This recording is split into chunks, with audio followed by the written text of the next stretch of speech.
Hi YouTube, thanks for joining again. I'm going to go over just what I think is wrong, which is that the X-axis motor and the X-axis drive are not working properly. And so I'm going to just show a couple of things that I did in order to come to that conclusion. Please like and subscribe, it really helps out my channel.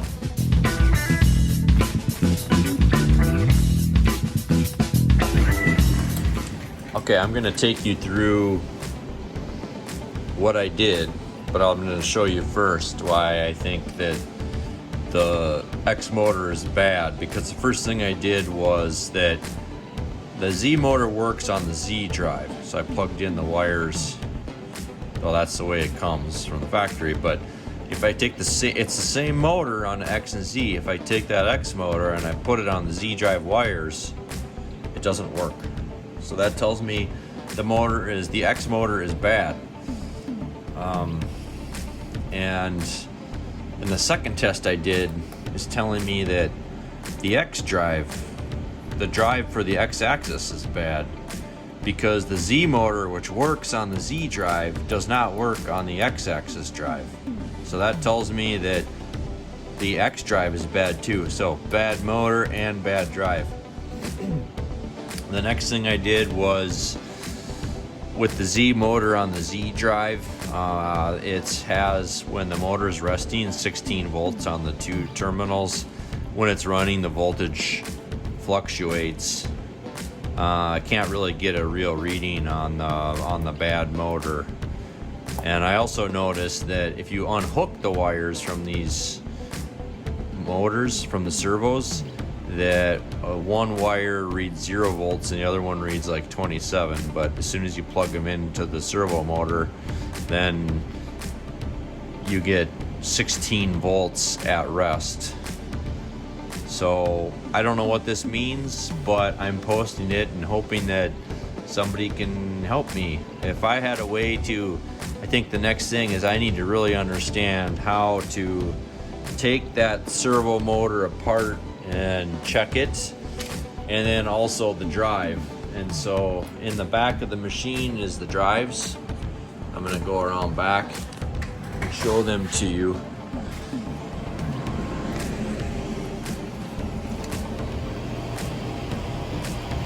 And I think that, I'm guessing those are the two drives for X and Z, because there is only two axes other than the spindle motor down there.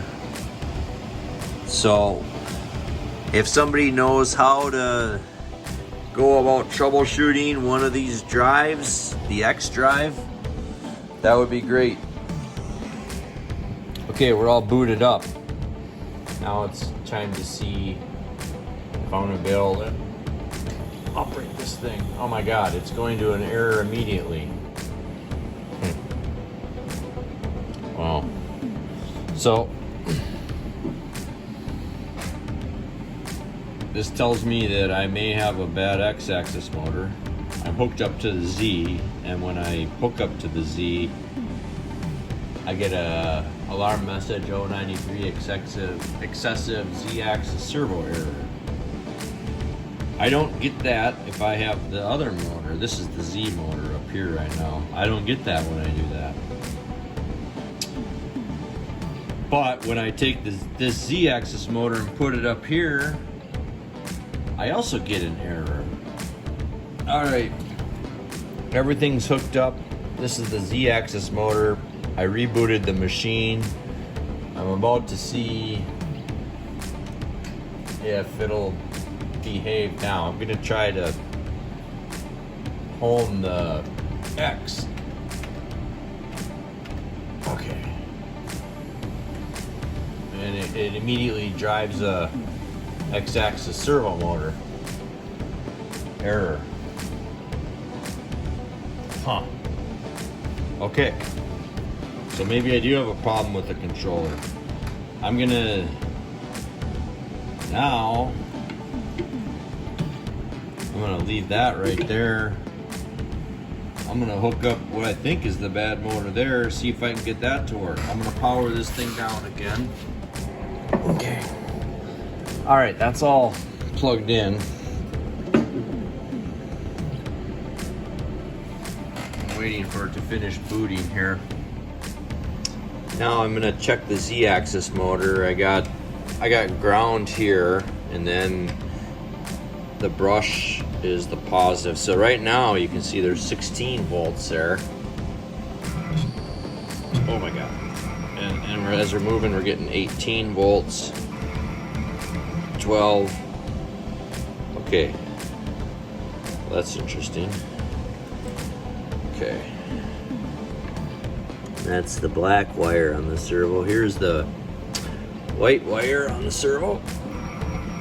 That's 14. Jumping back up to 18. Okay, so that's, didn't know what to expect, but that's what we got. So this is the last test, number 4, that I talk about here in this video, and I already think that this motor and drive for the X-axis are bad, but I'm gonna check the voltage anyhow. So I think right now we're probably getting 0 on both of these because I haven't activated the e-stop yet. So let's I'm gonna keep my hand on this motor to keep it from moving when I do this. Oh my god. 0 voltage, but horrendous noise. Didn't fault the servo yet. Okay, let's see the same thing over here. So there I'm getting like 5 or 6 volts when I activate the power, but then I can't see when it's deactivated because it's on when it shouldn't be. So I don't know what to say about the voltage on this, but it's not doing what it's supposed to do.